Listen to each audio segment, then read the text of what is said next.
Buongiorno a tutti, spero che avrò l'audio e Good morning, everybody.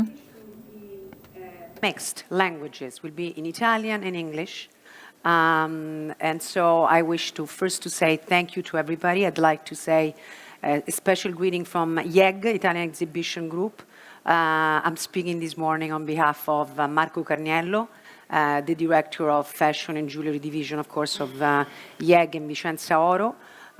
We are happy and proud to be here today live, despite of all the circumstances. And I'm representing, of course, Trendvision, which I co-founded together with Vicenza Fair 12, 13 years ago, I don't remember. And so this morning we're going to have first part 1 and part 2. First part will be also in Italian to be inclusive of our, also my country people, and then in English. So if some of you will not, needs to have the translator and to have the headset, please do so. E quindi stamattina divideremo la presentazione in 2 parti.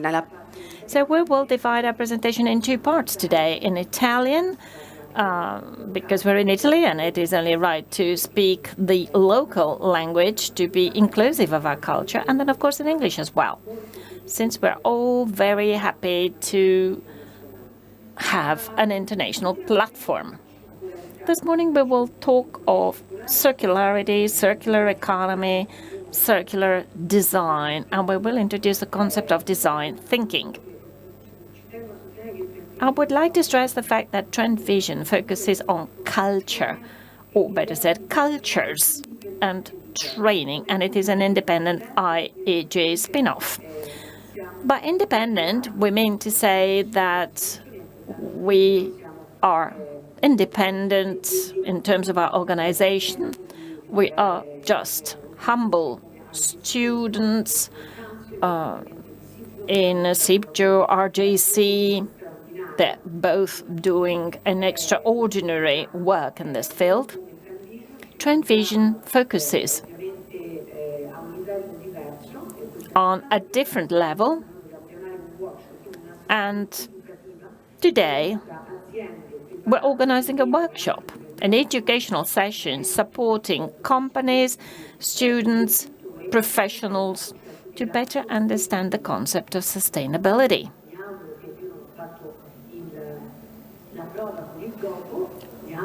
I hope that I can see my slides here. There we go. Thank you. So this morning, as I told you before, our session is divided into 2 parts. I will try to be very brief, even though we have started already a little bit late. Anyhow, we cannot but not talk about circularity without mentioning SDGs, i.e. the Agenda of the United Nations for 2030. That envisages 17 goals to improve the world, even though the present context and situation may lead us to think that this improvement is actually moving far away from us. But from a historical perspective, sometimes it is necessary to make 1 step backwards and then all of a sudden you make 10 steps forward. I am also an American citizen as well as an Italian one, and when Barack Obama was elected, I thought this was extraordinary. Then, of course, we made steps forwards and steps backwards, and that's how history goes. Anyhow, I would like to focus on the concept of sustainability as it is usually intended, i.e. the environmental sustainability, to match it with people, planet, prosperity, peace, justice and partnership, but also purpose, motivation.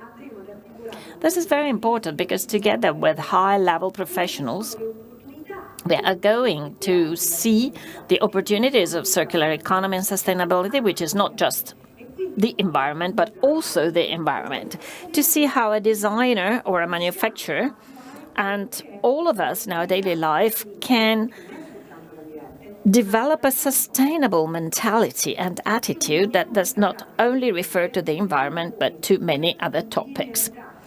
The concept of linear economy transforms into circular economy. So far we have produced, used, and thrown out. In the recycling economy, we produce and we recover part of the materials. In circular economy, we design something that can be reused and has longevity and is consistently recovered and reused. Not just an object, but everything, the system, the services, the people, the training, a whole series of activities that must take place simultaneously and in a synergistic way. I mean, we cannot just focus on the environment, because unless we all change, we will never succeed. Let me talk about the concept of prosperity. For environmental sustainability to work, you need also economic sustainability. You need profit. The term profit plays a very important role. Last week I was in Dubai for the World Diamond Conference, and they spoke about lab-grown and natural diamonds. We're not going to talk about that today. However, expert and important American retailer said that the lab-grown diamonds allow retailers to make a profit 20% higher. And that's an issue, because it can cause problems in terms of distribution. So, what is circular design? Circular design is based on design thinking, a concept that will be explained by Patricia McQueen, who's come from Denmark today to describe and explain to us the concept of design thinking that is taught in the most important American and international universities and platforms, from Harvard to Yale to Cambridge. They're developing the concept of design shifting that shifts attention from a product to a system, to a service, to what we can summarize with the word innovation. This industry, like all other industries, is going through a critical historical moment. This is the first quarter of the new century. The moment is very similar to the beginning of the 20th century. At that time, Industrial Revolution, in our time, digitization, have transformed the way we produce, we sell. We talk about cryptocurrencies, metaverse, NFTs. Many of us don't even know what SDGs are, so we need to be more inclusive. We must start from the bottom to grow all together. This chart summarizes the sustainable design strategies. Have a look at this very quickly. I cannot dwell on it too long because of time reasons.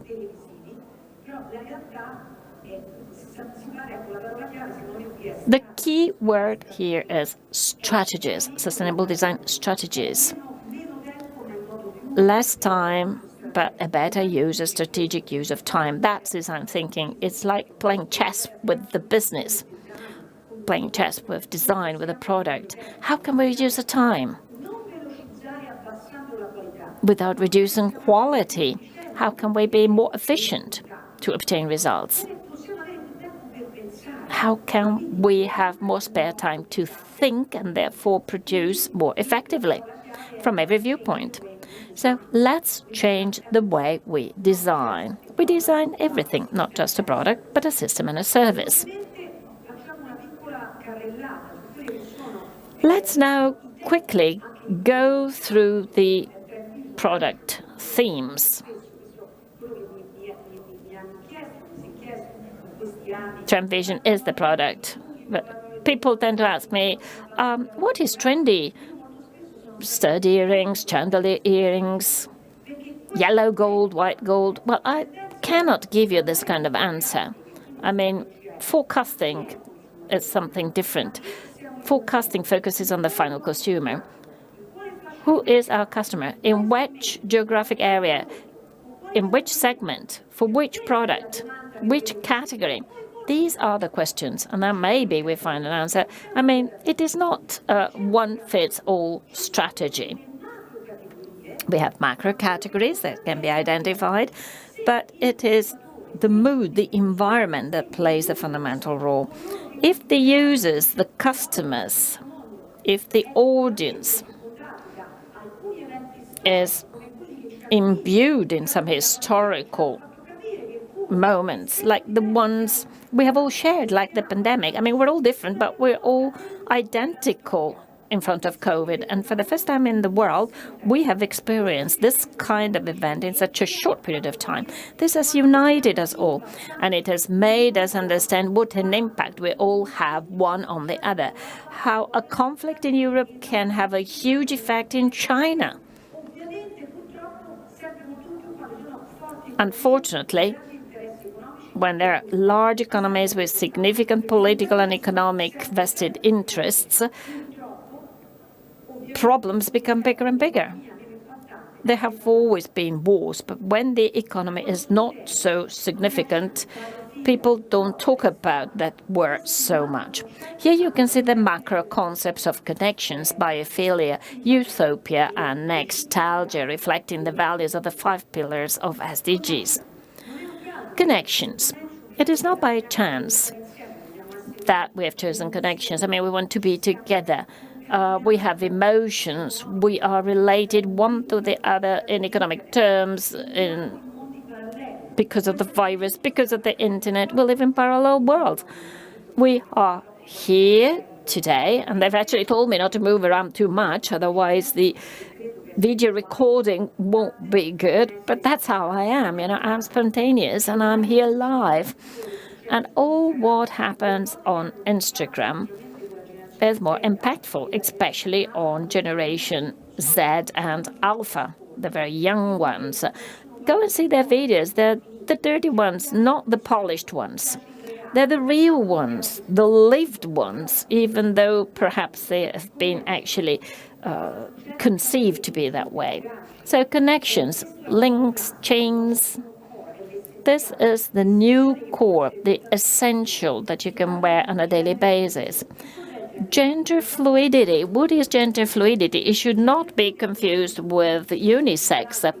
It is an element that is generally used by men or women, but today are actually worn in a different way. Just to give you an example, in Italy, in one of the most recent singing competitions, the Generation X, 25-year-old men, spoke a feminine language, even though they did not have a specific gender direction. There is a new femininity, and also men have a feminine frequency, which does not mean homosexuality, but certainly there is a feminine frequency. So there are shifts and changes in the roles between women and men. And also in the case of jewels, there is a huge production and use by jewels by men in a new way. Pearls, diamonds, and the same for women. So the mix of all these items is very important. Chains, but also alternative materials. And then lines, biophilia, environment, more and more. An environment which is represented by recycled or reused or repurposed materials. And we will see with Isabella, Jan and Patricia what that means. And also, I go very fast because some of these materials will be available in the site. And then stones, which can be stones, etc. So the notion of a lack of perfection is I am perfect despite not being perfect. So there is a game there. And also the codes of beauty has changed. Moderns are the new beautiful people with their uniqueness. And what was a defect in the past is something unique, is an imperfection, and it is inclusion. This is utopia. a trend where we mix cultures and ideals, the new civil rights, which include men, women, religion, gender diversity. So it is fashionable to be diverse, to be different. Paradoxically, classical items are not fashionable today. So it happened in the 70s, but it was a niche phenomenon. Now it is for everybody. There are no rules. You have to work out of the boxes, and to break out the boxes is a provocation, but it is not an end in itself. It is not something stupid. It is a provocation, which is which one to improve, which one to come out of the box. And then utopia means to believe in new civil rights. I have a dream, said Martin Luther King. And here we're speaking about Africa, which meets up with North America, Europe, Asia, and the rest of the world. And there is a mix of materials. Sarah Ho, who buys pre-owned jewels, and then high-level jewels are produced. And the same notion is for beads, which are mixed up with technological materials and become something new, but also alternative materials, which are not really alternative because they've always been used. Bones, shells, well, they have always been used for decoration purposes. Also in the Middle Ages, in 1500 in Italy and China, men wore pearls, diamonds, rubies. So we find out our origin. So let's dig into our history. And let's break the schemes, let's break the rules, and let's dare. And again, utopia, that is to break the schemes led by ideals. But it is because it is not just a question of product, but it's a question of how we narrate it. What does nostalgia mean? It means nostalgia for the future. What is the nostalgia that we are going through? Is it because we want to go through this period because we don't know what the future will be for us? Well, this is another very important trend, the idea of nostalgia of the past, of the present and the future. The future, which is fascinating, frightful, but certainly something that we want to go towards. And photography, which is something very important, where we, thanks to Barbara Brocchi and the Italian EED and the Center in Rome, well, thanks to all these international and Italian academies, we see that photography reproduces like in Victorian jewelleries. So the picture, the photography is another interesting project which will be increasingly used in the jewel industry because we want to leave behind a trace. We don't want just to be on TikTok. Okay, it's fine to be on social media, but there can be a virus, we can die, and so perhaps we should leave something behind, something which is material in nature. And now I conclude this part because I have to start with Patricia McWeeny. So please change the presentation. Now it's Patricia. Amazing project that she has started in Africa, but not only.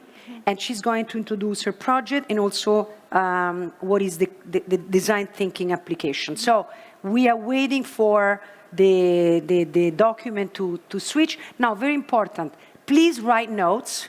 Everybody prendete nota, se avete domande, perché alla fine.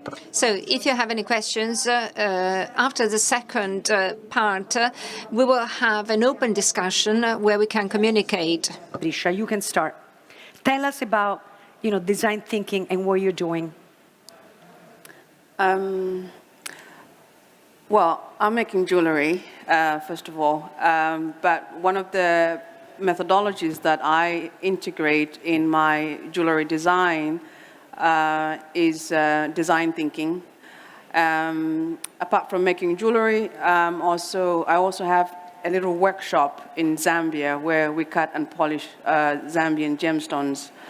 How did I get started with all this? It all started actually with a module at university in strategic design management about 10 years ago, which I weaved together with my jewelry making hobby. And then fast forward, I decided to make it more formal and start a jewelry brand. But along the way, obviously, my motivation for starting my jewelry brand and getting involved with design thinking has a lot to do with trying to solve the challenges that exist along the jewelry value chain from Zambia. And I found that design thinking as a methodology is extremely relevant for solving the challenges at the source in Africa. And also the tools that are used in design thinking for Africans, they are not new at all. You know, these are tools which actually exist in daily life, you know. And some of these tools are, you know, like prototyping. I'll take you through the design thinking process, you know, and explain further. But we're here because of jewelry, and in my work, what I came across, you know, trying to compare what's happening in Copenhagen. I live in Copenhagen. I have a little gem cutting workshop in Zambia, so it's like I've got one foot in one end of the earth, in the north and in the south.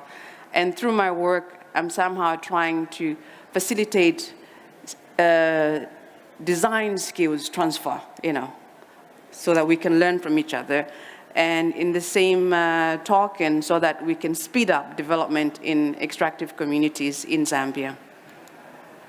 What is design thinking? Design thinking is a human-centered approach that draws on the designer's toolkit to integrate the needs of the people, possibilities of technology, and the requirements for business success, you know. The reason why I believe that design thinking is relevant for solving problems in Africa is that it's very much human-centered. You always start looking at the solution from the human point.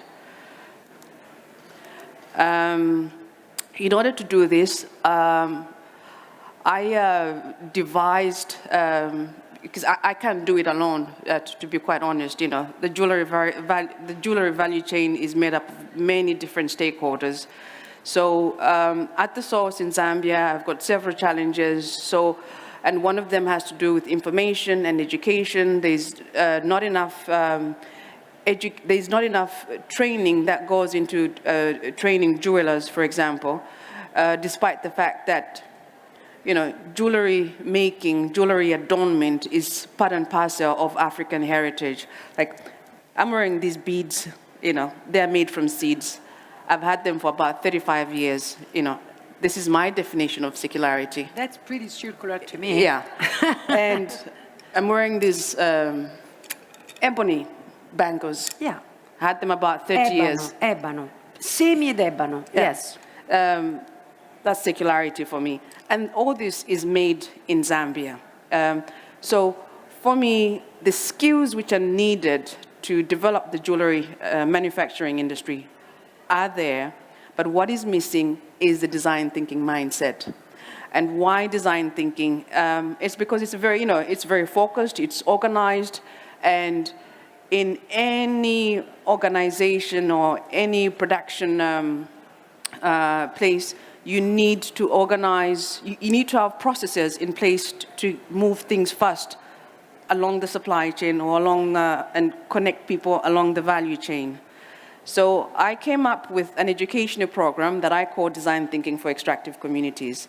It's rooted in the jewelry supply chain, but it can be applied to other industries.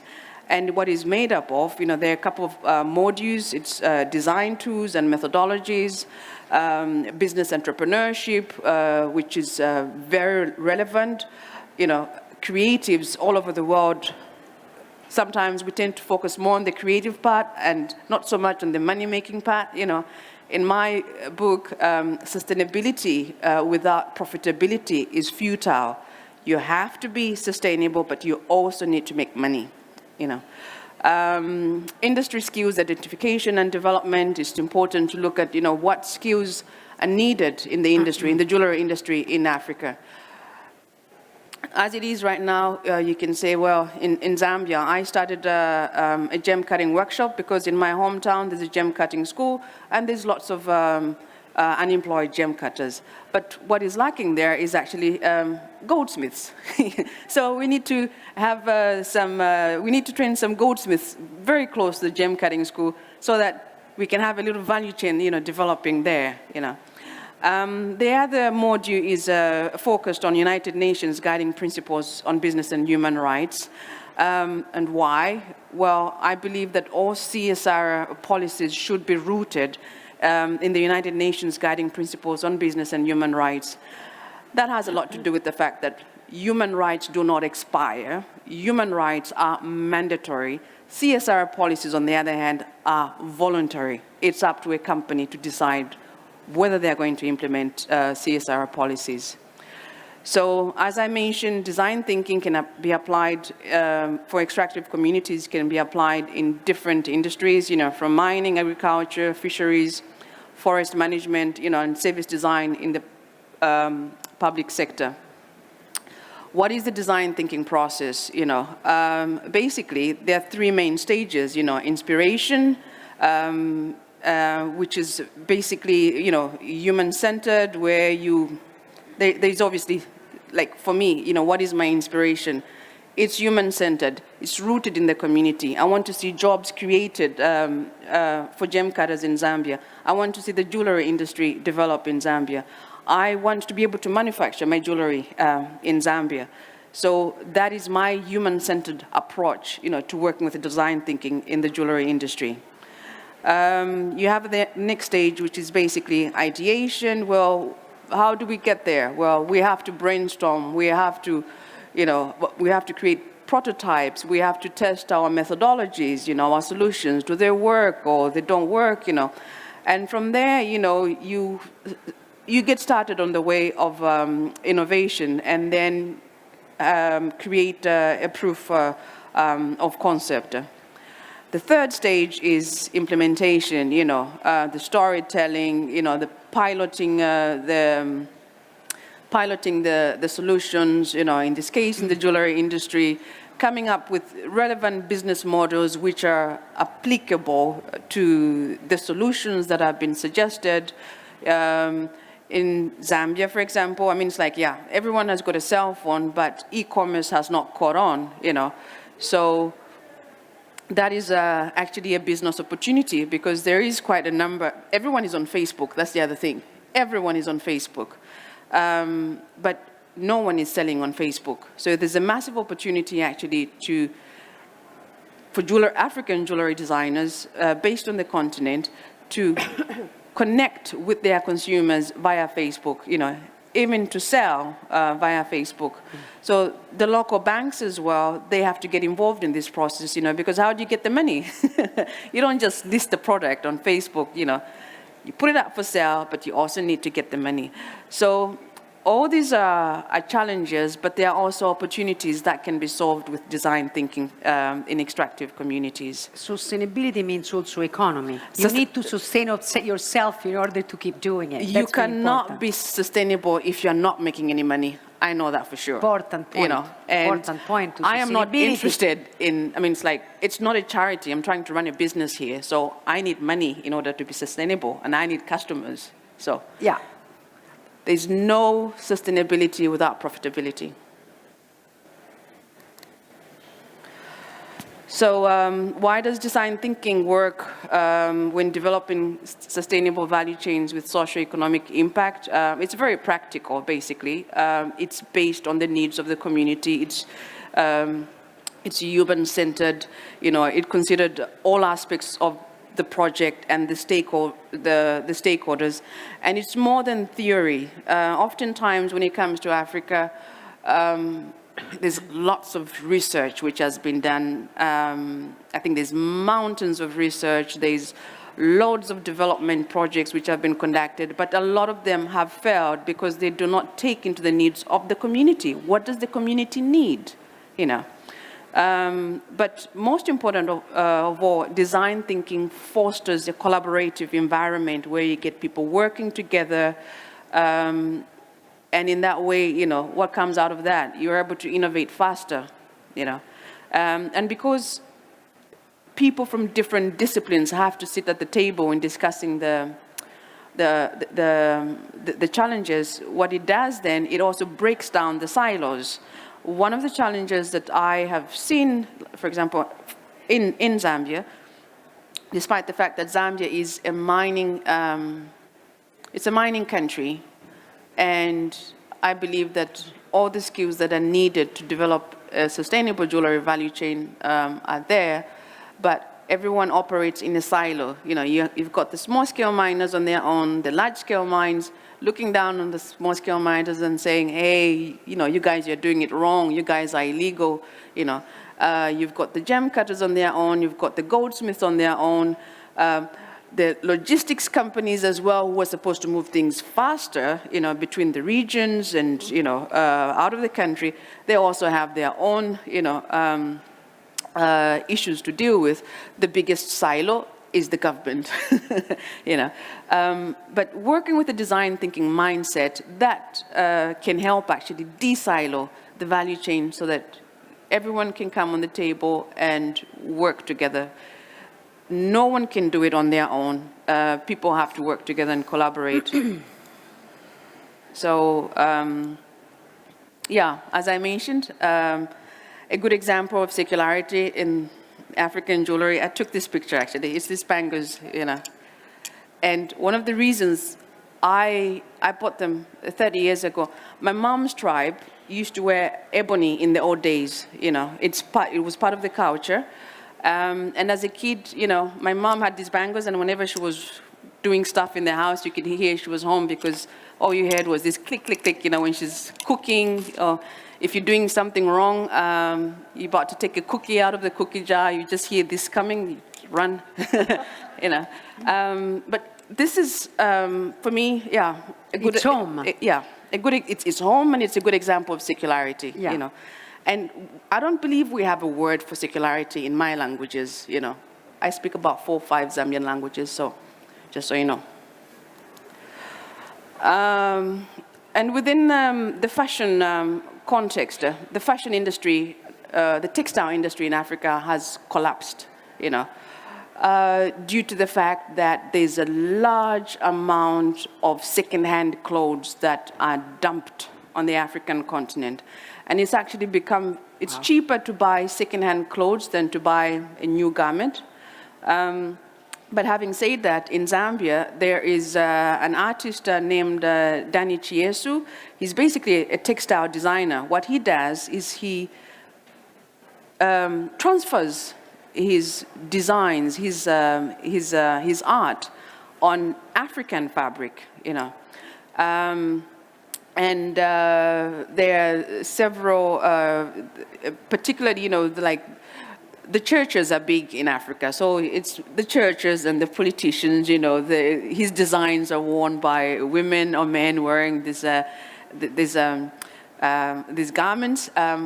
I believe, you know, his art is very beautiful. And what I would like to see happen more is actually to recognize like people like Danny Chiesu, who has the skills and the capabilities to contribute to the development of a viable textile industry. In the same token, in Zambia, you've got a label called Mangishido that was started by Kapasa Musonda. Kapasa works with local tailors to transform simple African fabric into very stylish dresses and jackets. In the spirit of design thinking, in the spirit of the collaborative nature of design thinking, Kapasa and Danny Chiesu are going to do a project together where he designs the textiles, design, and she takes the textile and creates a beautiful garment. I'm looking forward to seeing that come alive sometime later during the year. But this is an illustration of the fact that the skills that are needed actually to develop an industry are there, but you need to bring people together. You need to identify what is already existing in the community. You know, what skills are there? Who's doing it? Who's not doing it? You know, how, you know, is there an existing silo, which there is? How can we break it down? Well, get people working together, you know, in a collaborative environment. So, and circularity and design thinking in Africa requires, as I just mentioned, cross-collaborative skills. My brand is going to work. I'm going to have my jewelry made in Zambia in a workshop that employs, it's actually a female-only workshop, 10 trained female goldsmiths, you know. I haven't put their logo there, but the project that they came out of a CSR project that was started by First Quantum Minerals in Zambia, in Solwezi. The project was about training unemployed women. These women had been trained in, I think it was metalsmithing, but when they were done with the metalsmithing course, there was no jobs for them. So the CSR manager, Bruce Lewis, decided to take them and put them through a goldsmithing course, you know. It was initially supposed to take 2 years for them to learn, but they learned within 1 year, and now there's like 10 of them ready to go out and teach other women how to be goldsmiths.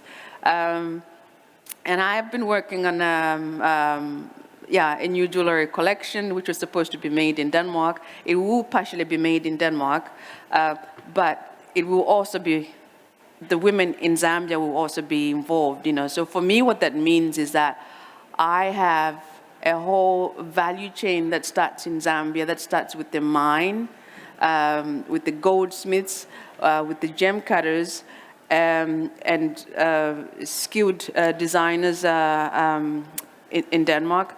And all this, for me, just demonstrates the collaborative nature of design thinking. So, thank you very much. Thank you. I want to link actually what you said to our next speaker. So going from Africa to actually, I believe that Isabella Yan is connected from London, actually. I hope they will connect it soon. And the reason is because I wanted to say how important, I really wanted to have Patricia on stage to talk about Africa, to talk about also civil rights, to talk about, you know, Black Lives Matters that, you know, it was really strongly impacted last year. And all of a sudden brought incredible attention to Africa. The Victoria Albert Museum is opening a big exhibition starting on July 22nd at the V&A called African in Fashion. And also Rizzoli International just published a book. Africa has many interesting inspiration and leads to sustainability and circular design, not only based on what Patricia beautifully introduced, but also to take inspiration in our own world, but also blending it. And now we have Isabella Yan, brilliant jewelry editor. Right now she's in the Far East, and now she's in London, and she will talk about jewelry designer and circular design. Isabella, good morning. Good morning, everybody. Thank you so much for having me. And thank you for joining me today. I'm so honored to be here sharing my thoughts and insights and the designers, I think, who are at the forefront of circular thinking. So before I start, I'll just give you an overview of, the sustainable designs from global independent designers and shining a light on their innovation, design concepts, and their use of alternative and interesting materials in hope to kind of broaden your scope on the creative possibilities and the diverse ways of design thinking. So let's begin. I'm sure you probably know about circularity. So let's begin by just understanding what circularity is. It's about melding the past with the present, adding a dose of innovation at the same time by reusing. I need the slide. I'm sorry, Isabella. Do you need slides? Because I don't see your slides on. That's it. Right. Thank you. Yeah, Thank you. Thank you. Thank you very much. Please, and let me know if you need us to move it, on and up. I mean, I will basically follow you, okay? I'm following your lead. Okay. So if we go on to the next slide. So let's begin by understanding a bit about circularity. To put it simply, it's about merging the past with the present, but adding a dose of innovation by reusing, repurposing, and recycling our products and materials. And hopefully by now you know that the transition towards circular economy is ultimately all about design. It's about creating designs and products that are by their very intention regenerative, and it's not about accepting the status quo of linear economy anymore. For designers and manufacturers out there, there is a new opportunity to take a new approach by using creativity and craft in the right way to discover impactful solutions. Designers are becoming much more sensitive to a circular world and are really wanting to make a change to be more sustainable and responsible. And so we're beginning to see a spectrum of circular designs emerging. And, designers are asking fundamental questions like, what is a different model? What is perhaps a different set of principles that could create an economy that would work in the long run? So just to turn to this interesting quote by Sarah Ho, she says, sustainable design is not an afterthought in my work. It's the entire process. And Sarah Ho, she's a London-based designer who often is out on a treasure hunt for, old pieces and giving a new lease of life to them. And she actually began repurposing jewellery 4 years ago. And when she realised so many people had jewellery sitting in their safe, unworn, or out of fashion. And she believed that that was very essential for her collections to embody the ethos of revamp and recycle. And naturally, there was this uniqueness that arose from purely designing from unexpected gems. And I think this quote really encapsulates what I think truly what it means to truly take on circularity. I think the modern role of the jewellery designer is somebody now that looks beyond just a beautiful jewel, but actually considers its afterlife.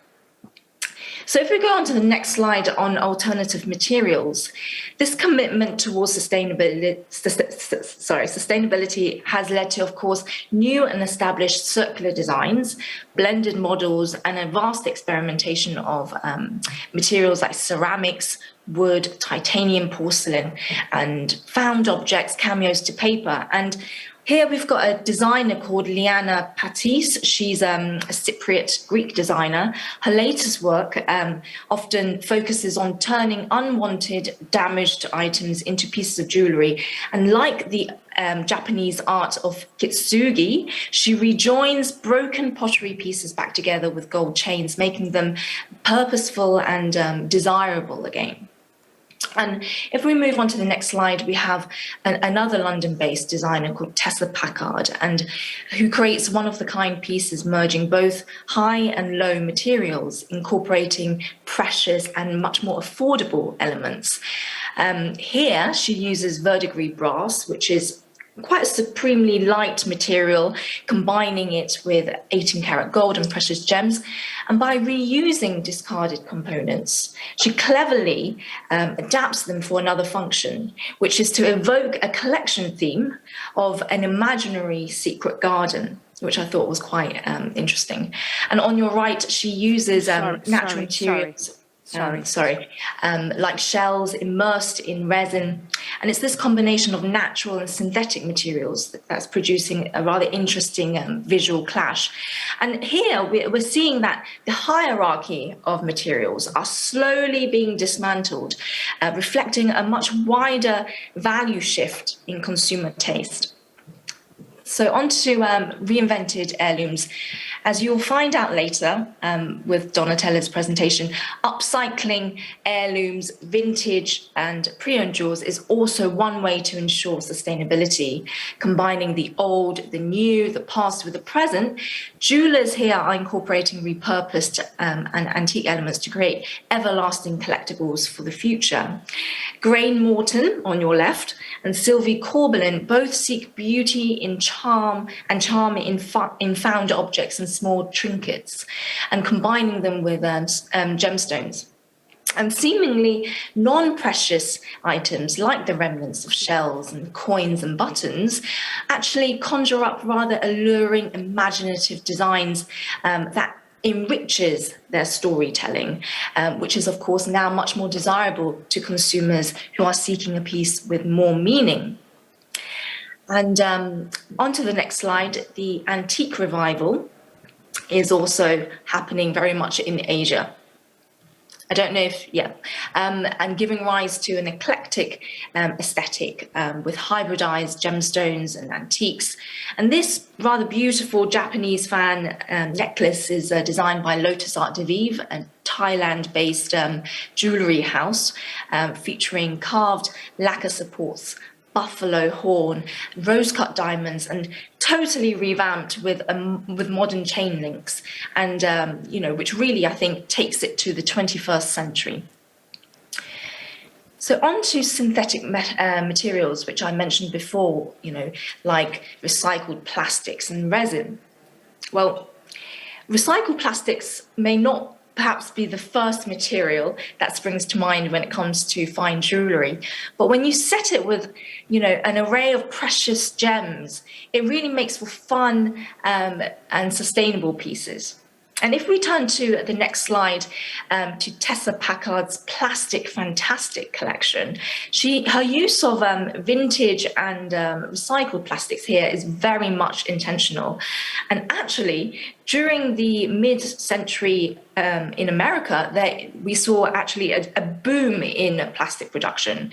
And it became almost the most popular material to work with because it was novel, it was futuristic, it was seen as cutting edge and free from any preconceptions we have of it today. And her pieces are a modern ode to the bygone era of Florida's pool parties. And this upcycling of vintage plastic is her way to show that pre-loved costume jewels can also be beautiful and timeless. And likewise, on your just below, we have Italian designer Margherita Bergana. She is also shifting people's perceptions of what timelessness and preciousness is. Her floral designs are seamlessly combining natural gemstones and sheets of plastic to inspire a thought-provoking reflection of the theme of waste. And through playful narratives and the juxtaposition of materials, both designers prove that the most unlikely and low-cost perishable items can also be a source of beauty. And here, new age eco jewellery. So to finally wrap up, I thought it might be interesting to end the presentation with getting a glimpse of what's happening in the fashion world. And when fashion pays tribute to jewellery, sometimes I think amazing things can happen. And as you can see, a gamut of sustainable fashion brands have also moved towards the jewellery department. Designers like Titier Bijou, Serendipitous Project, and Shapova Lowena are offering an exciting medley of upcycled charms. And Titier Bijou, a Paris-based artist, crafts art jewellery at the top and the bottom, and she sets recycled and found objects in Palladium and uses jewellery very much as a visual tool to reevaluate concepts of beauty. And on your left, Shapova Lowena, another fashion brand, fuses vintage elements, old school key rings, glass beads with the occasional punk and kitsch detail, reimagining them into something rather distinctly contemporary, yet down to earth and very, very wearable. And to end this presentation, I think at the end of the day, Upcycling is, of course, showing no signs of abating, and it's something that I think we all have to embrace and do across the board. There is a lot of greenwashing out there, but there are also those who genuinely are working towards making a difference. And I hope this presentation has at least inspired you to reevaluate your design strategy. Thank you. Thank you, Isabella. You are amazing. So, Patricia, now we're going to get into what we call opportunities, business opportunities, and we're going to enter the presentation with Donatella Zappieri, but I'd like to keep a few, just let's write notes about recycling, because I'd like also to transfer this idea, questa idea, not only for the designer and the independent, but for the large manufacturers. Because we are going in part 2 with David Broth. I'd like, because of course, my skill and my passion for the last many years of being in the business is been helping the large manufacturers as well, which they are a little bit more challenged in recuperating or using certain material or working on limited edition. So we have to have a design thinking strategy for them as well. But we'll talk about next time. Donatella Zappieri, per favore, please please tell us about the opportunities and what's happening. Grazie. Thank you, Paola, and good morning to everybody. As a jewelry business consultant, of course, it's part of my DNA to always be at the forefront of what is happening and the way our business and our industry is developing. And that's the reason why in the recent years, I've really started keeping a very important eye on what is happening in the world and in the interest towards vintage, antique, and the overall world of second-hand jewelry. And somehow I came up to this conclusion that this very strong interest towards pre-owned and to the world of antique and vintage, it's very much related to the intrinsic values that are related to circular economy. So when we think of the concept of circular economy, it is all about remanaging the resourcing, it's all about using, reutilizing, but on top of it, it is also extremely important to see in the way the resources, but at the same time, what is left over is reutilized. And this is why this is something that we have learned from our ancestors. It's something that was already done in the past, and since the very old times, it was for all of us and for our ancestors very important to recycle, upcycle, reuse, and at the same time bring this concept of heirloom, which is extremely important, because again, the value of an object coming from the past is not only related to its intrinsic value, but it is also related to the overall storytelling, to the emotions, to what this specific piece brings to all of us from the past into the present, looking into the future. So somehow the purpose of circular economy is really arriving to a closed loop. It's really minimizing the inputs and the outputs. And that's the reason why today we see such a strong interest towards this world of vintage, antique, and pre-owned. Reasons can be many, and I've tried to outline a few of them. First of all, we've been talking about eco-responsibility, we've been talking about sustainability. When you buy a pre-owned piece, you do something also for the planet, because you are reusing materials, you are reusing unfinished products and finished products that belong to the past, and somehow you're also giving an homage and playing an homage towards something that was done in the past. And also from a sustainability point of view, of course, you are not digging into the land once again to take diamonds, gems, and when it comes to the melting on the gold, you are using gold that was already used from the past. Then, talking storytelling, it's an interest into pre-own. It's an interest in buying into the story of the owner, of the person who was owning this piece before. And at the same time, when we think also from an investment point of view, I have to say that it's much better to buy into jewelry, into gems, into watches, because you can actually wear those pieces. When you buy, of course, in crypto monies, or if you buy into stock, it's there in your safe. It's there into the cloud. Whereas, you know, with jewelry, with gems, you can actually enjoy the beauty of all those pieces. Also, availability on the market of iconic products. There is an element also of scarcity. There is an element of rarity, which is very strong. So somehow it's also this wish and this desire to own something that somehow you cannot find on the market anymore. It's iconic from a brand, and at the same time, you feel that when you buy it in a pre-owned market, you can really actually take it, possess it, and really give it a new value. So let me just give you a short description about the terminology, because when we talk about pre-owned, second-hand, I think that, and also second wrist when it applies to watches, we do feel a little bit of a confusion in terms of terminology. So I'd like to share with you those small hints about what is antique. So antique jewelry dates back more than 100 years. And usually when it's antique, you buy it, you put it in your safe, you look at it, you watch it, it's beautiful, but you actually don't wear it. I know for sure that the young person who bought the Marie Antoinette bracelet at the recent Sotheby's auction, of course, he or she was a lover of that specific time, but at the same time, those beautiful bracelets are in a safe, not used, not worn.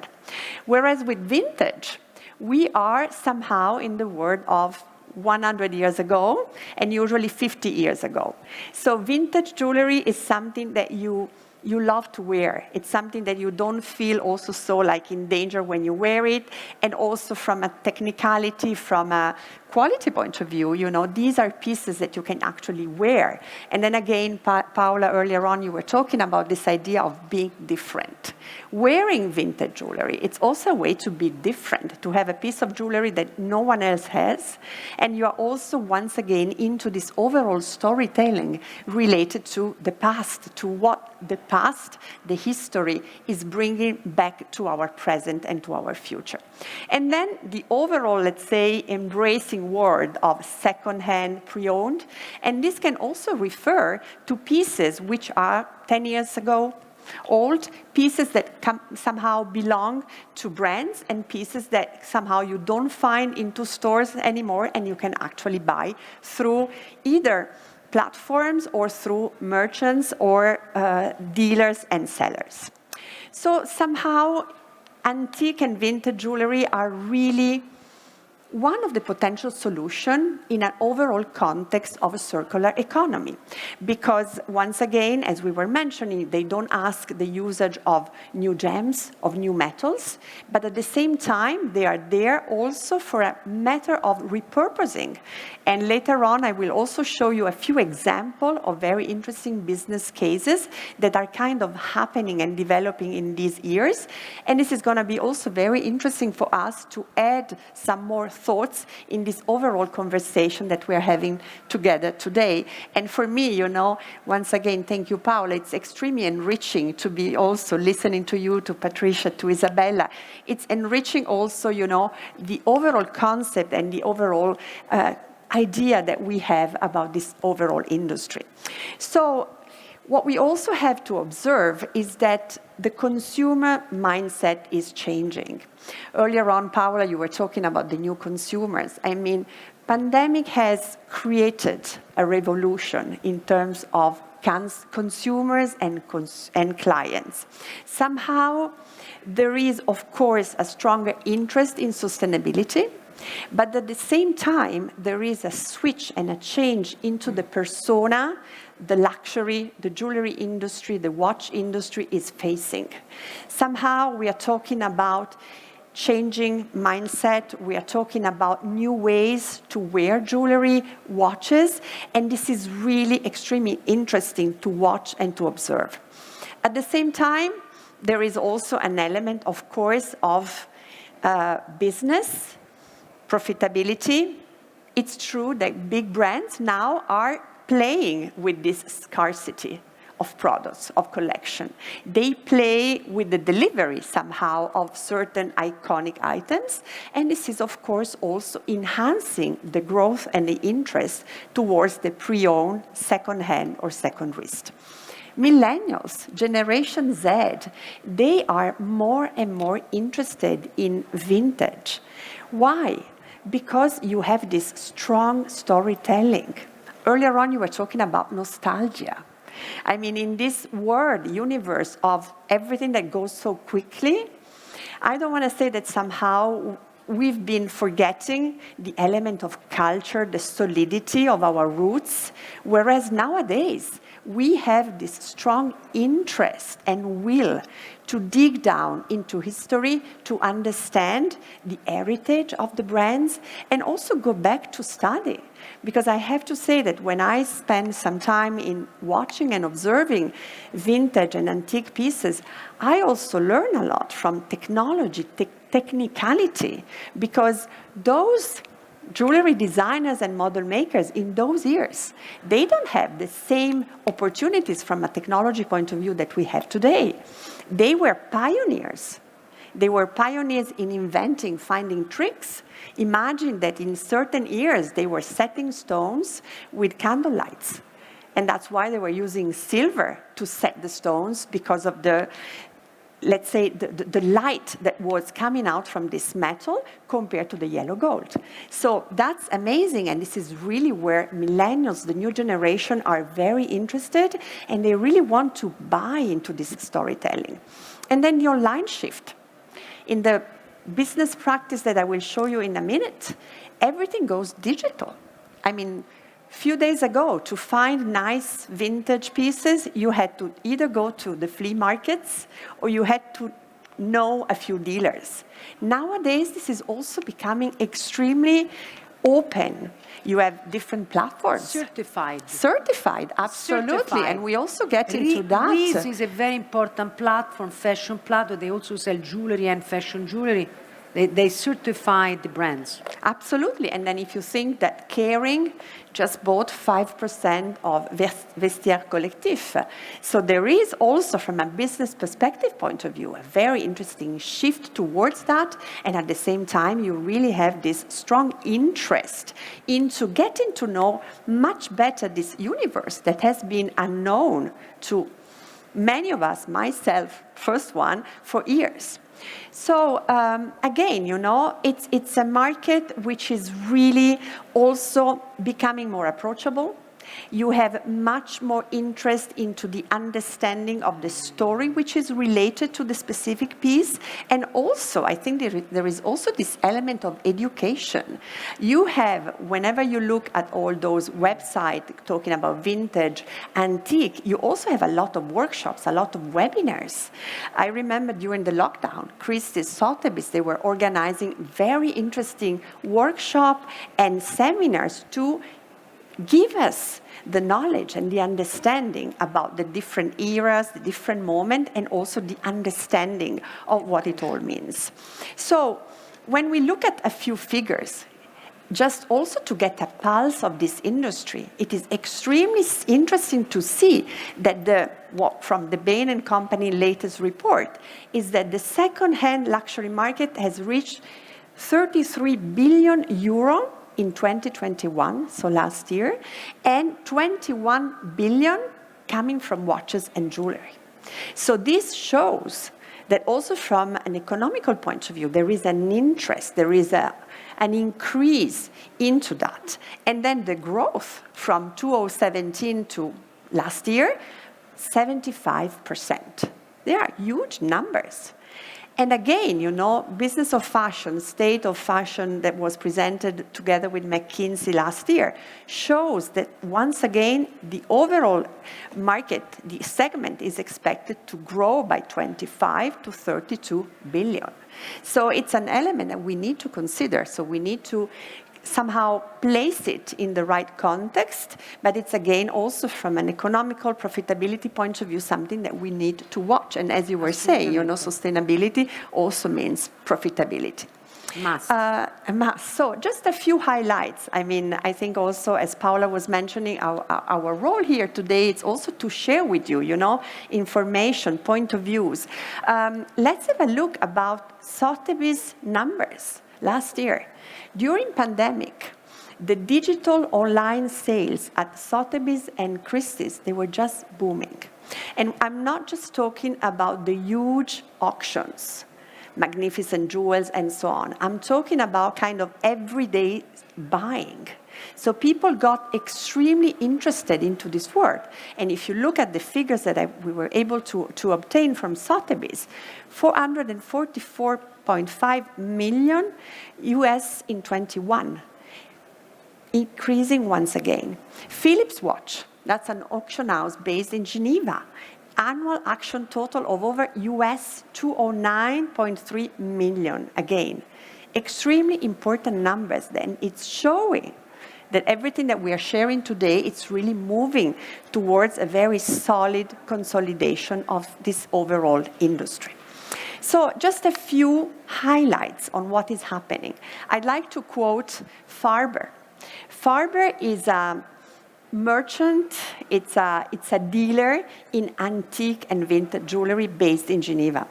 What is so interesting about Farber is that it's a house, it's a company from 1968. So Thomas Farber kind of inherited the business from his father, who passed away when he was at the age of 15. And from that moment, he started collecting, but at the same time, getting the knowledge. Because something also which is extremely interesting about the evolution of this industry is that it's not only buying because of the aesthetics, it's also buying into the knowledge, it's buying into the understanding. And that's where, also, if you want to go into this industry and buy, you need to know. You need to know what you're buying. You need to know what you are dealing with, because many times you don't even have a label. It's very difficult to find a stamp. So there again, you need the knowledge. When I met Mr. Farber the first time, I learned that there is actually a dictionary of stamps. And I thought, this is just amazing. And this is what they use when they don't see the stamp, or is the stamp kind of a hidden. They need to go back and go again to literature, to history, to culture, to understand. Studying. It's finally studying. Absolutely. Not just knowing. Which is something that makes me so kind of excited, about this whole topic. So with Farber, when you meet with him, and now fifth generation, his daughter, his son are kind of taking over. You get into this treasure hunt of beautiful pieces, and on top of it, you really have the beauty of this history. You can even see, the packaging that was still related to those ancient pieces, and this goes back to those years, to the history, to the past that becomes very new for the present, and it opens up to the future. Talking digital, the Jewellery Circle, that's a very interesting platform. It's a platform that puts together vintage and antique jewelry dealers. And in this platform, once again, they came out of the dinosaur cavern and they went digital. Those guys, they had no clue about digital. But during the lockdown, they said, how do we deal? How can we buy? How can we sell? What should we do? And there we go. They launched this platform, the Jewellery Circle, which is now one of the most interesting and intriguing digital platform to trade, to see, and also it's open to the public. So all of you can kind of go online and see what is there, and at the same time you can trade, and you can also offer the pieces that you might have in your nice safes and so on. Gembridge, a revolution in stones, because later on I think we will also touch upon the topic of gems, diamonds, but also this amazing world of semi-precious, of gems. There is so much beauty in the vibrancy of those stones, and also the idea of imperfection that relates to some of them. So with Gembridge, they've opened up this platform called Friends of Gembridge, and this is where, again, all of us, we can deal with and we can see what is there, what is offered, and trade and get into the business. And just to finish off, but I think this example fits very nicely in what we've been sharing with all of you this morning, Farber, that I was mentioning earlier on, through the ideas, through the energy of his daughter, decided to launch the F Lab. And this goes so much into what Patricia was also mentioning. With F Lab, it's all about upcycling. So taking from their collection of antique and vintage, they ask emerging talented designers to redesign according to today, to the contemporarity. So F Lab, it's now starting to have a very strong interest, not only from the boomers, the baby boomers, but very much about millennials and Generation Z, because they see also themselves interpreted. The piece that you see here, it's an ancient cameo that has been redone with this nice frame using acrylics. So once again, the mixture of technology, innovation with the past. So these are, you know, some of the insights, the hints that I wanted to share with you. Thank you, Donatella. Thank you. Thank you, Donatella. Now, I'd like, thank you. Thank you. But now we have to wrap up because I'd like, we are switching stage and we have Mr. David Broth coming on. We're going to have a talk show here. We're going to enter in the warm side of the event. We're going to talk with each other. We are going to have, so they have to change our backdrop. We stay here? Or sì, no, rimanete là. Okay. Adesso poi devono cambiare velocemente, spero, il palco. E a questo punto le note che avete in testa, che avete scritto, eccetera, vi parliamo. So all what you have heard can now be debated because we believe that all these suggestions must be applied to the industrial scenario. So I would like to ask Liger and Enrico Brufo to join me on the stage. They will tell us how, on a daily basis, they enact all these values and sustainabilities. Yes, vieni qua. Space. Okay. Yeah.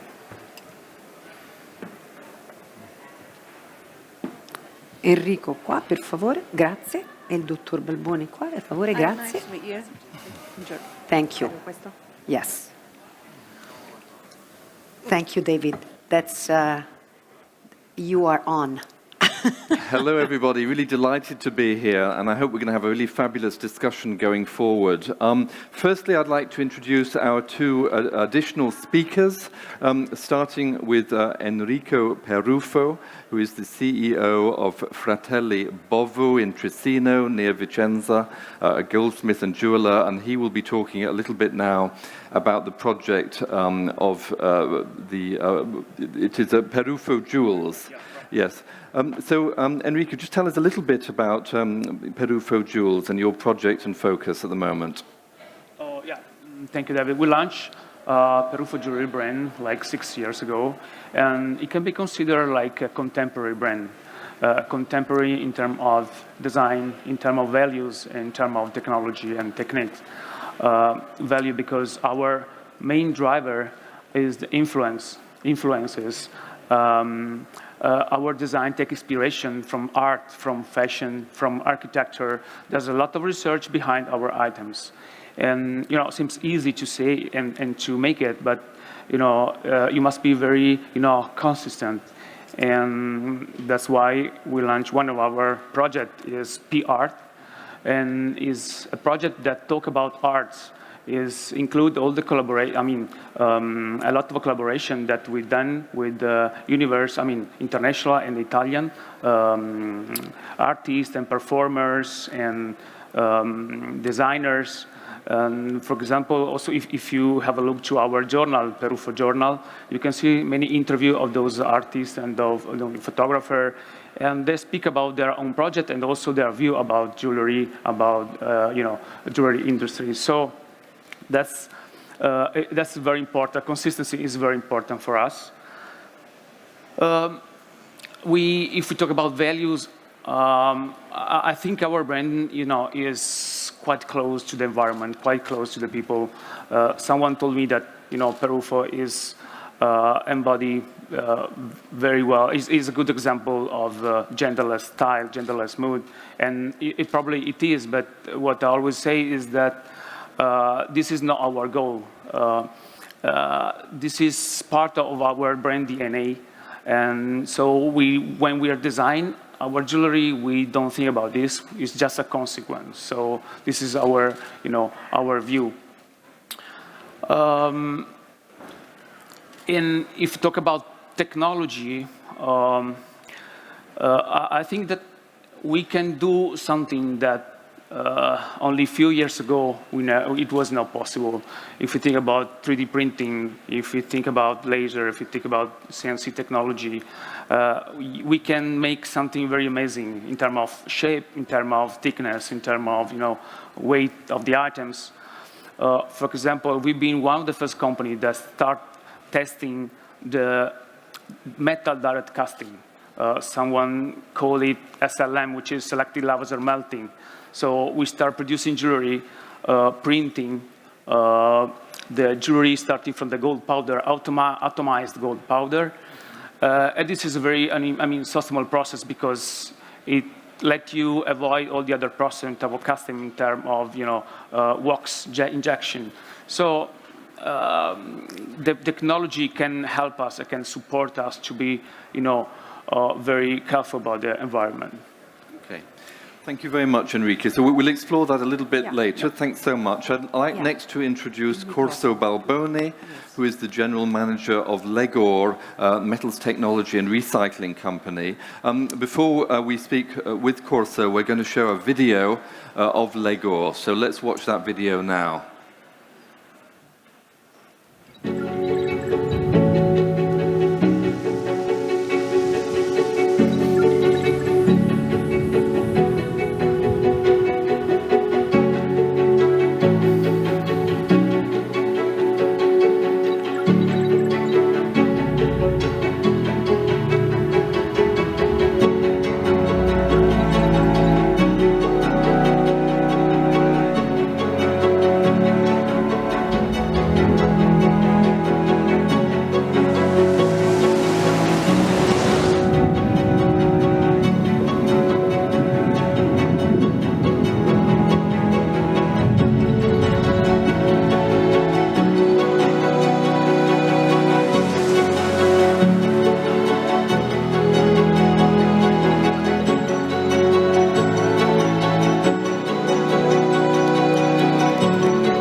Thank you very much, Corso. So tell us a little bit about Legor and your focus these days. Okay, thank you, David. First of all, thank you, and I'm very happy to be here to present the Legor business and the focus that Legor has on sustainability. Let me first say a few words about Legor. Legor is a company that is at the core has science, metal science at the core, and especially the metallurgy and chemistry serving the jewelry and the fashion industries. So we estimate that Legor today, that 30% of the jewels in the world today are made with Legor master alloys, and then 10% of the jewels and fashion accessories are treated with Legor metal treatments. Okay, so talking about sustainability in Legor, we used to call it being responsible, okay? So there are three reasons why Legor is so much focused on being responsible. The first reason comes from the past, okay? Legor is a family-owned business, is owned by the Polero family from 40 years, and this family has a very strong DNA about being responsible. So being responsible for the people, first of all, so being responsible for the employees, but also for the customers, and caring about the relations with the customers and with the local community also, and of course caring for the environment. So being responsible, being sustainable is really at the core of the company since the beginning 40 years ago. The second reason is because today, in the present, we are focused on providing responsible and sustainable solutions to our customers. We know that the market demands that, and that's where we are focused on. So we invest in responsible sourcing, and we invest in responsible production. So responsible sourcing means that all of the 5 precious metals that we source are from the recycling, are all recycled from the recycled supply chain. And the company is RJC certified. We have the chain of custody. So today we are the only company that can prove, and it is certified to provide products made 100% with chain of custody precious metal coming 100% from recycled source. So first is, as I said, being responsible in the sourcing of metals, but also is being responsible in production. So how do Legor is responsible in production is making technology investments into the production process that drives sustainability. For example, 93% of the water we use in the production process, it is recycled. Now, the company invested a few years ago in a water treatment plant to treat and reuse 93% of the water. We have a production process which is almost paperless. We reduce 95% the use of paper in the production process thanks to digital technologies. And since a few years, we use only 100% of green electricity, for example, and we have a solar plant. So this is an example of how we invest in responsible production. At the same time, we also drive technology into our products so that our customers also have a recycling production. For example, in our master alloys, our metallurgist experts developed special grain refining elements that enable the final metals used by our customers to be reused more times, driving a circular environment. And we are also, third focus, we are also investing for the future, providing new solution in the future, more sustainable. I give you 2 examples of it. When we talk about the chemistry and plating solution, we are, with our R&D development people, we are working on reducing the cyanides. So cyanides are, of course, very dangerous, and they have an impact on the environment. So we are reducing cyanides in our plating solution. And ultimately, we would like to develop a solution cyanide-free. On the other hand, on the metals, on the master alloys, we have we started investing also in 3D printing, and we have now we are setting up a new, we are bringing into the industry a new technology, which is the binder jet technology. We have signed an agreement with one of the most important manufacturer of 3D printing technology, and we are bringing this new technology into the market. And this drives sustainability because they reduce the use of casting, for example, and the use of wax into the system. So these are the areas where LEGO is focused on. So the responsibility is really at the core of the company. All right. Thank you very much. David, sorry, Yeah. you know I'm the disruptor here. I know. I have Paola's to gonna mess disrupt, that's everything why up I'm for me. here. I Yeah, need go to ahead. animate. Well, I'm very excited about this segment, about, Mr. Balboni, because it's what really, I don't want to just talk about how good we are, about how bad we are in terms of when we talk about technology. Mr. Balboni told us amazing things that this company is doing, and there are others, and they're like top of the line. But very rarely people know about these things. Yeah. Now, one of the reasons why De Beers, is being so successful, they're not the only miners in the world, but they are the best communicators. They are the best that they send the message out.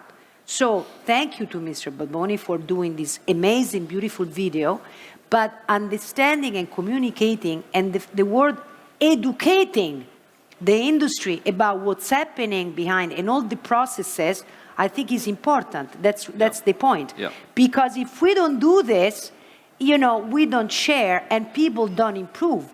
I'll give you an example about certification, RJC.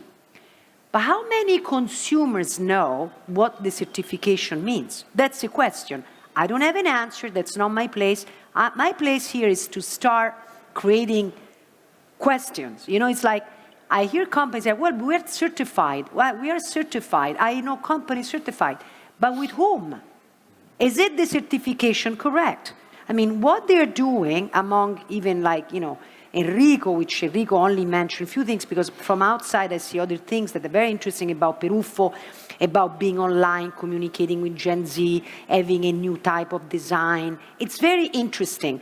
I think the storytelling has to change, and the storytelling translates into empathizing with the consumer. That could be the manufacturer or the final consumer. But if we are not inclusive with the design thinking approach of being human-oriented, human-centered oriented, I'm doing this for them. Do they know what I'm doing? No, they really don't. Yeah. And that's the problem. Well, perhaps Corso can elaborate on that. I mean, Corso, are you working closely with designers? I mean, what are the synergies between what you do in terms of recycling and developing the applications through technology of the precious metals and the designers and their inspiration? Do you talk to them? Yeah. Now, as I said before, metal science is really at the core of the LEGO company, and we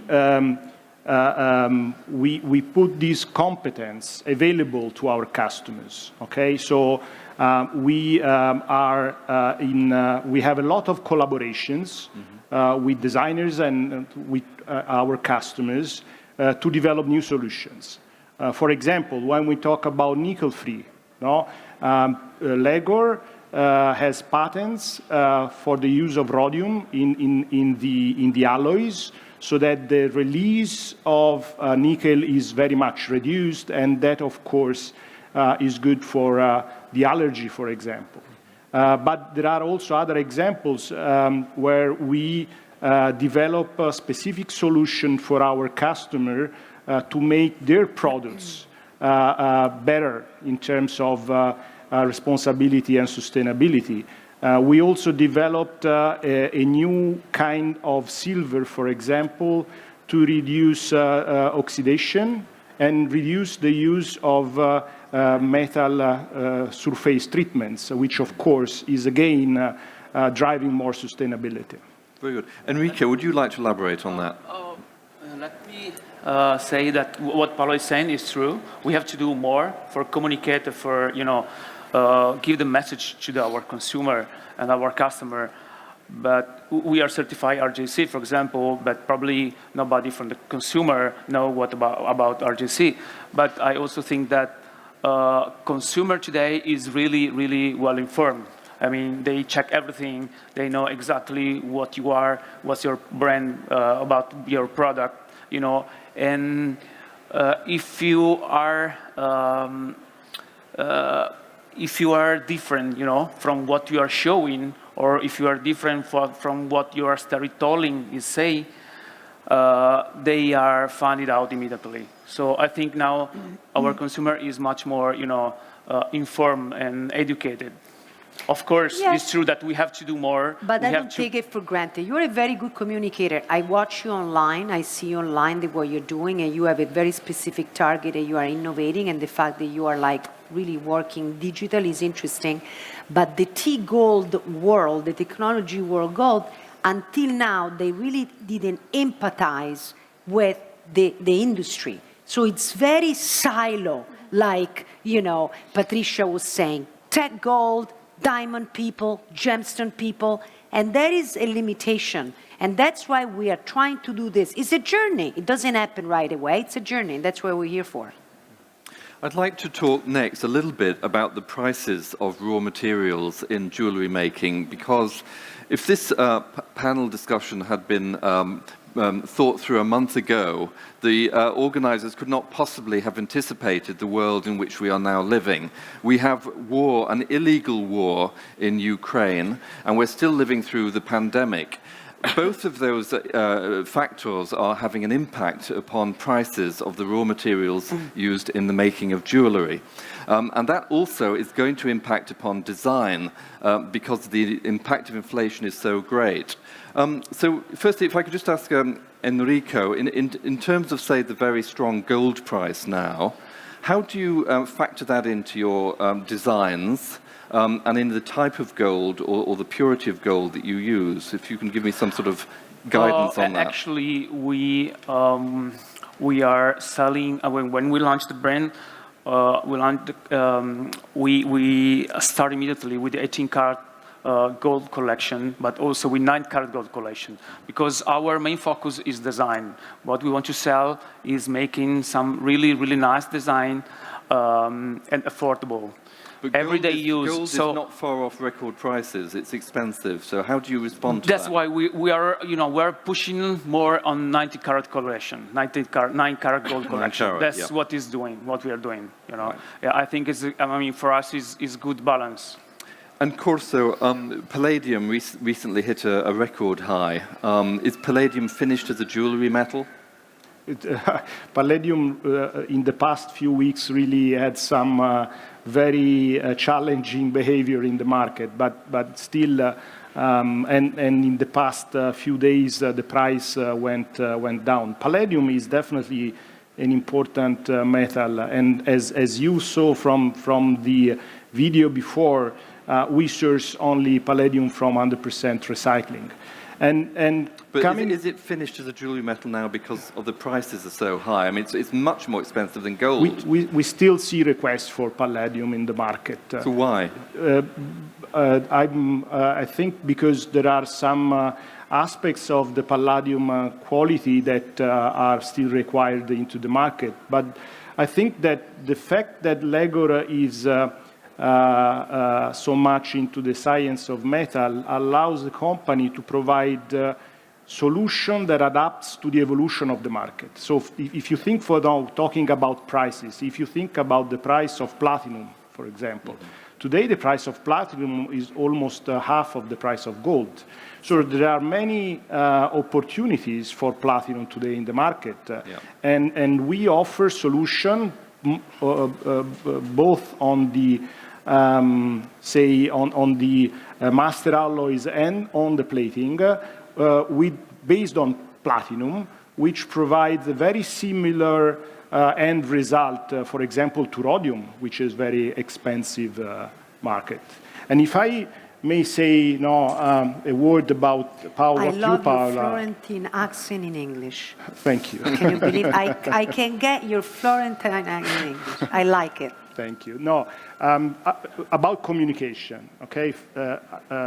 As Legor, we are trying to do something on our little end, because of course we are the providers of the customers that produce the jewels.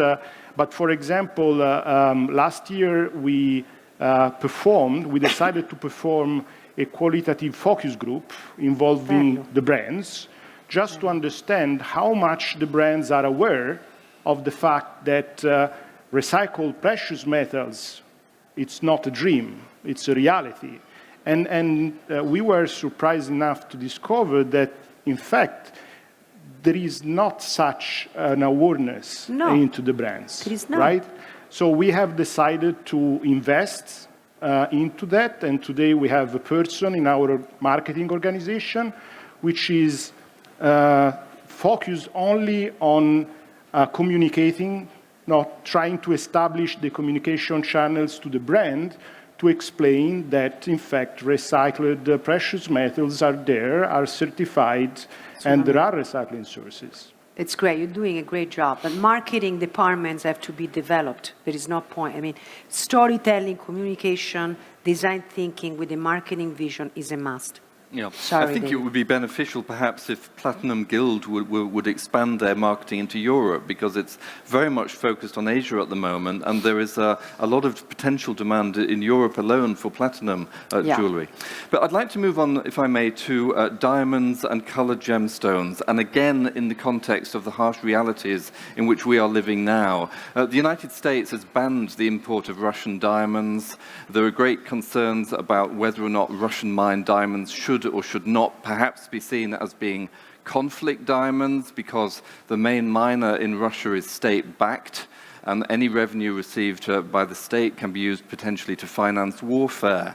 So, is it possible that in time, in the future, a great swathe of diamonds supply may be removed from the market if the world acts in unison against Russia? And what can that mean for the gems market? And does it increase opportunities for jewelers to use colored gemstones instead of diamonds? No. I'd like to just ask Patricia, in general, I mean, clearly there's no appetite in the world for Russian mined diamonds. Does this create opportunities for diamonds mined in African countries? What's your sort of vision as to where we're headed?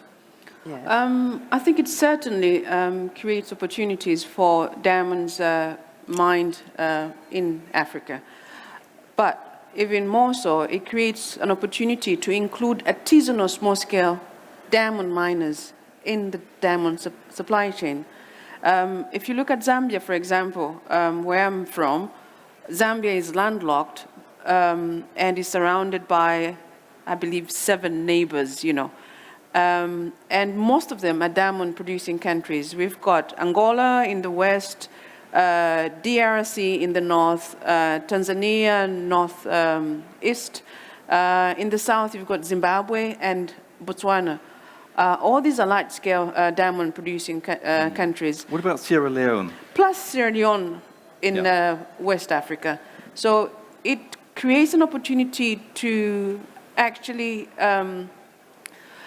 I don't think you need any more large-scale mining companies to move in, but I think it creates an opportunity to include the artisanal small-scale diamond miners in the supply chain. So there's a great sustainable business opportunity, oddly enough. There's a massive sustainable business opportunity. So what about coloured gemstones? Because there are concerns that diamond prices will rise as a consequence of the war. Does this create more opportunities for coloured gemstones?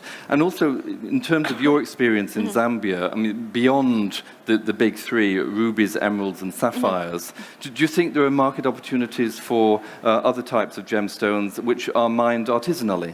Yes, certainly. So can you sort of give a view on that and elaborate on that?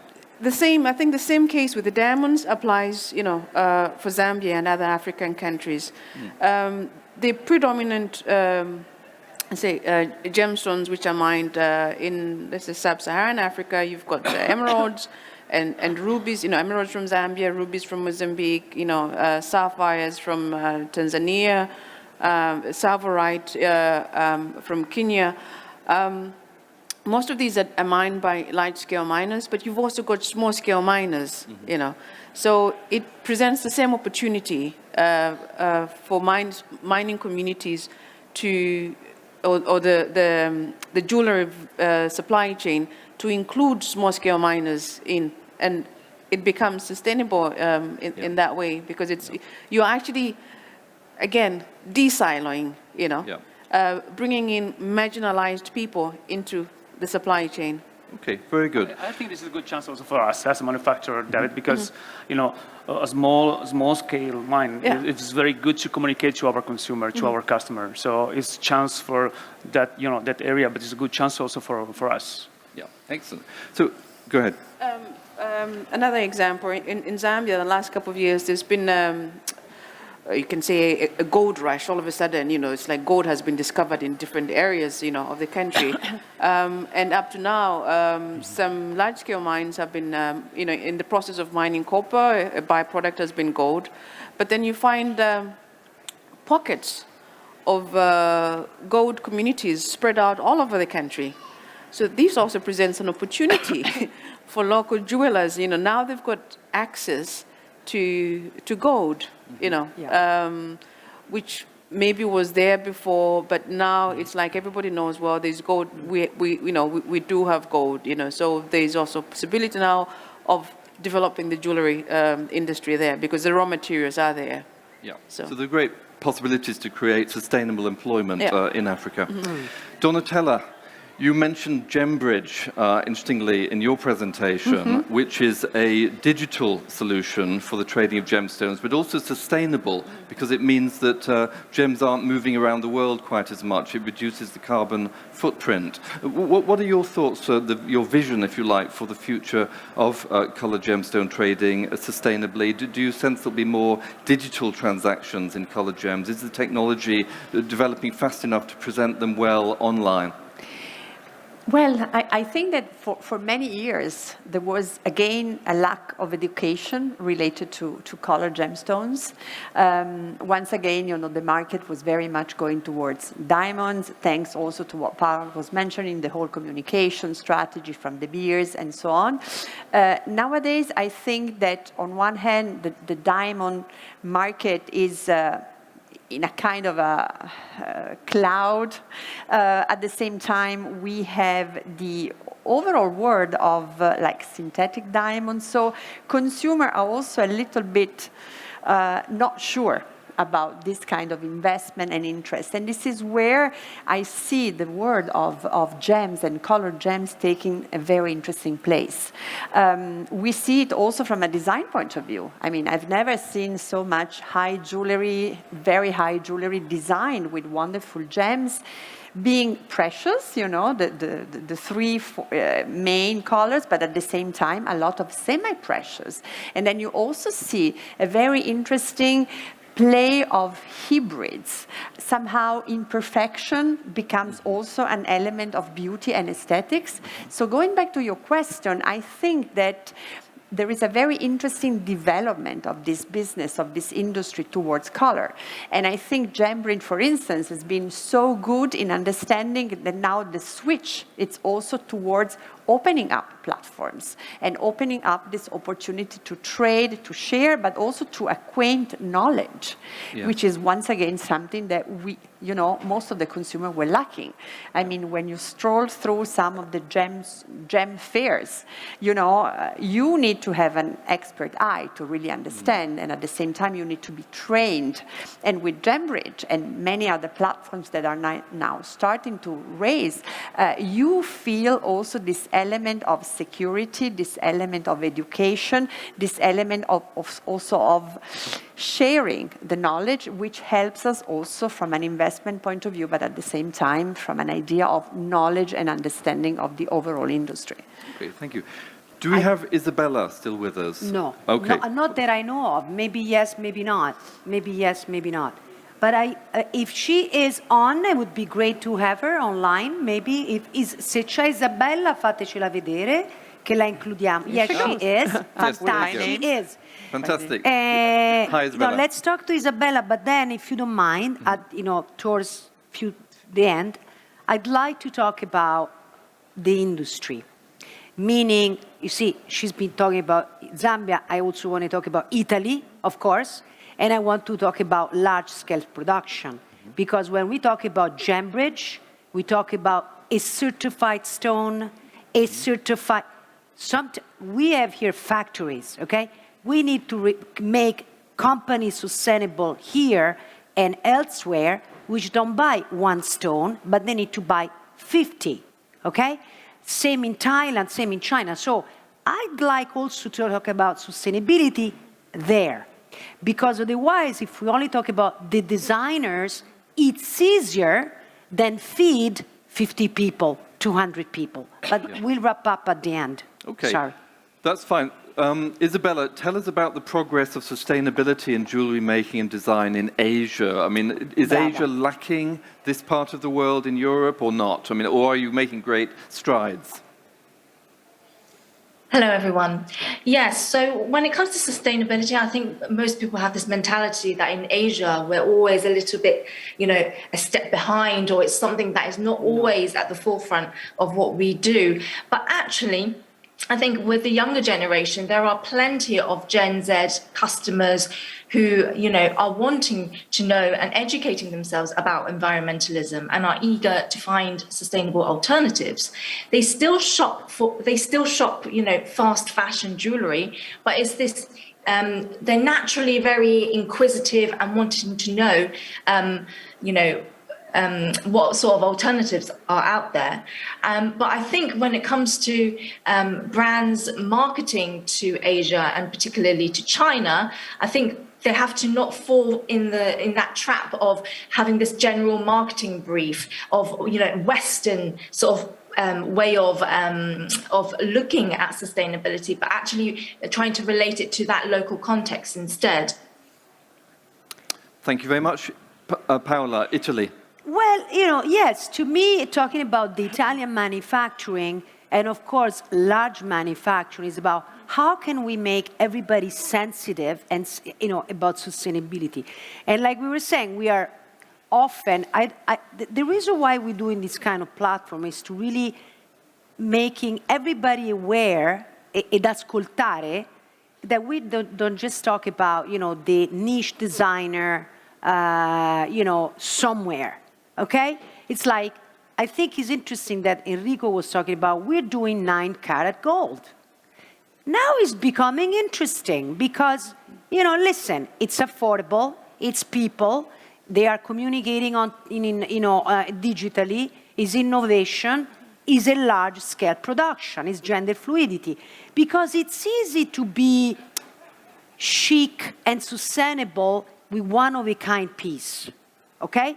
My question is, how una R, okay, can be sustainable not only by Legor or other, or Kimet, of course, in this particular case, because giochiamo a casa, no?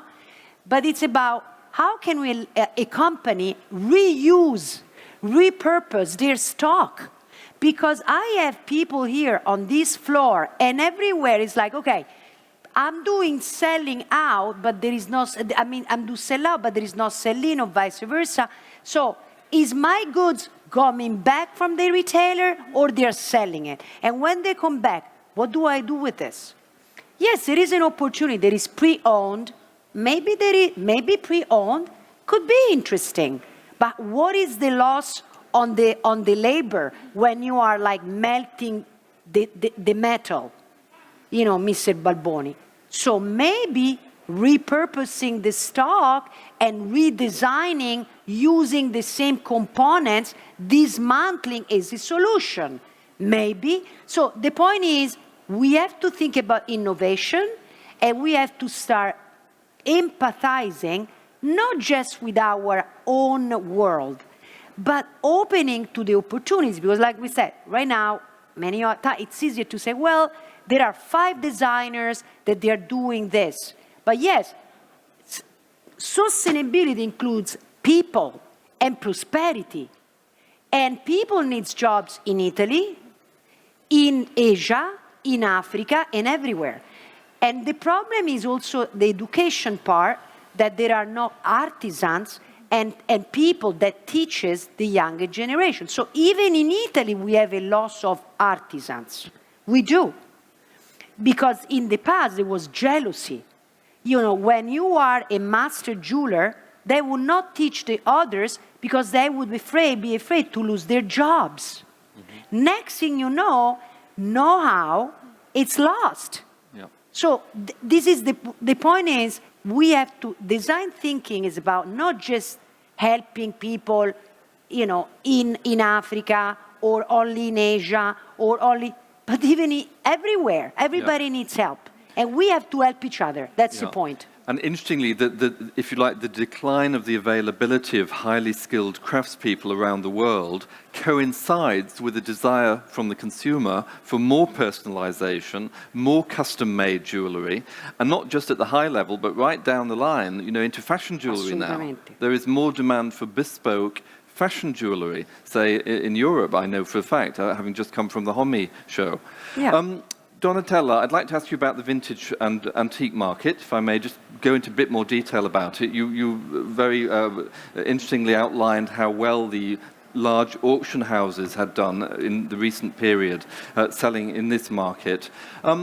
What sort of, if you like, signed pieces or brands are most in demand in the very magnificent jewellery auctions market, would you say, and why? Why those companies? Right. Thank you for your question. It opens up many, many facets of answers. So I'll try to be concise because when you mention those kind of auctions, of course, the magnificent jewels, the interest of those pieces goes also to the owner specifically of those magnificent jewelry pieces. That's why I was quoting earlier on Marie Antoinette's bracelet, and we do have many other interesting cases. What is kind of performing very well in the auction houses from very well-known brands? It's everything that relates, for instance, to the Bulgari jewelry. For instance, the monete, the coins collection that was kind of disregarded for many years is now very back into the interest of collectors, next to the Cartier and the Van Cleef. Nowadays, going back to your question, brands which are somehow a little bit more contemporary but are supposed to become interesting for the future are brands like Wallace Chan. He's a sculptor, he's an architect. I mean, he started sculpturing jewelry pieces, and this is where he achieved a way to manufacture jewelry that in the future will also get an added value. Next to Hemmerle, next to Tafini. These are brands which are still contemporary, but somehow because of the technology that they've brought, the usage of stones, the way they are disruptive in their approach of design, makes us think and believe that they can become, you know, in a few years, very interesting jewelry to invest on. But something that, for instance, I've learned, you know, talking to all the merchants of antique and vintage, is that, first of all, you need to make sure you recognize the intrinsic value of the piece, and then go further into what is the beauty of the design, the signing, the logo, the packaging. So there are many elements that, again, are very important when you approach this kind of business. So if I could just extend the question to Isabella for an Asian point of view. In Asia, Isabella, do you sense that there is increasing demand among collectors for very high-value, magnificent jewellery from a bygone age, vintage or antique? I know that there have been some auctions in India recently, including some quite high-value Indian jewels as lots in those auctions. Well, what's your sort of Asian view of the market for antique and vintage jewellery in this period and the outlook? That's something that I am very passionate about, and always trying to kind of cultivate that taste, because my background also comes from antique jewellery. But yeah, it is a little bit difficult because you know, coming from London to Thailand, I realized there was just very little antique jewellery being available. And of course, you know, a lot of it is due to culture, because of, you know, auspicious reasons. Wearing pre-owned jewellery is something that is not really something that in Asian culture they're familiar with. However, that we do get a lot of like antique inspired pieces, but you also get more older Asian jewellery, like gold bangles, jade, being passed on from one generation to the next. So there is this element of heirloom jewelry being part of the culture and of readapting and readjusting for the modern consumer. So, it's not something that is completely just part of the Western culture, but it also feeds in as well in Asian culture as well. Okay, thank you very much. And Donatella, follow-up. Do you sense that as part of the sustainable solutions in the vintage and antique markets that we are increasingly going to see bids to buy antique jewels, literally to strip out their gemstones and then refashion them into contemporary pieces using the old gemstones? Yes and no. Kind of. Again, I go back to one of the main reasons being investment. Yes. So somehow, yes, going towards that. Or I think it's much more the idea of repurposing the design, so adjusting the design without ripping off, the stones. I think we are still in a kind of a fluid moment that we haven't yet seen what is next. For sure, I think that right now there is a strong interest towards also the investment, but next to it also the heritage and the storytelling that belongs to all those pieces. And from a sustainability point of view, let's see in the way the market is evolving. So we do have different avenues, but I think it's a little bit early to make a clear statement about that. We need to see the way things will roll and the way things will be developing. Right. We I'd just like to wrapping up. Any questions out there? Because I believe we do have some microphones. If anybody would like to ask any questions. Oh, yep, got one. So can we have a microphone? We need a microphone, please. Thank you. If not, maybe we can hear it because. Yeah.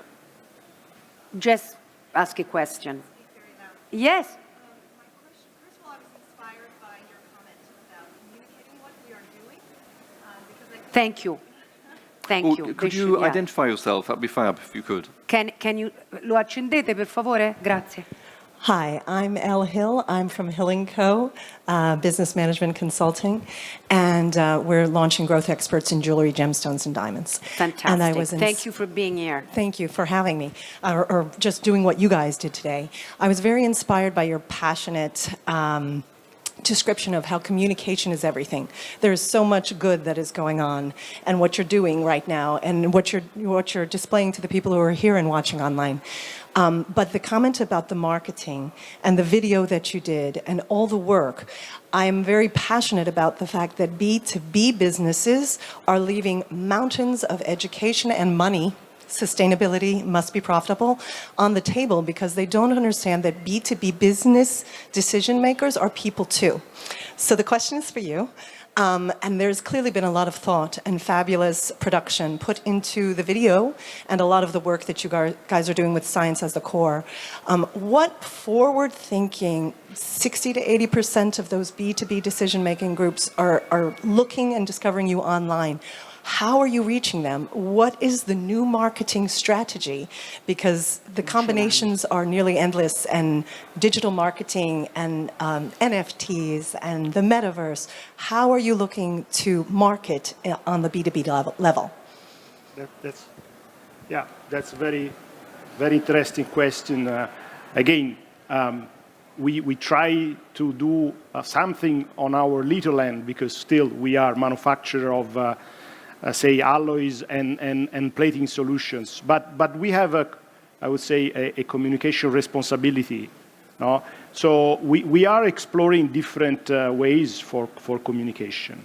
So for sure, the relations that we have with customers is important. So educating our commercial team, explaining them what they have to say, how they have to share the values that we have in terms of sustainability with the customers, I think is the first and paramount, because we have everyday relations with key customers, and this is definitely a way to convey the message.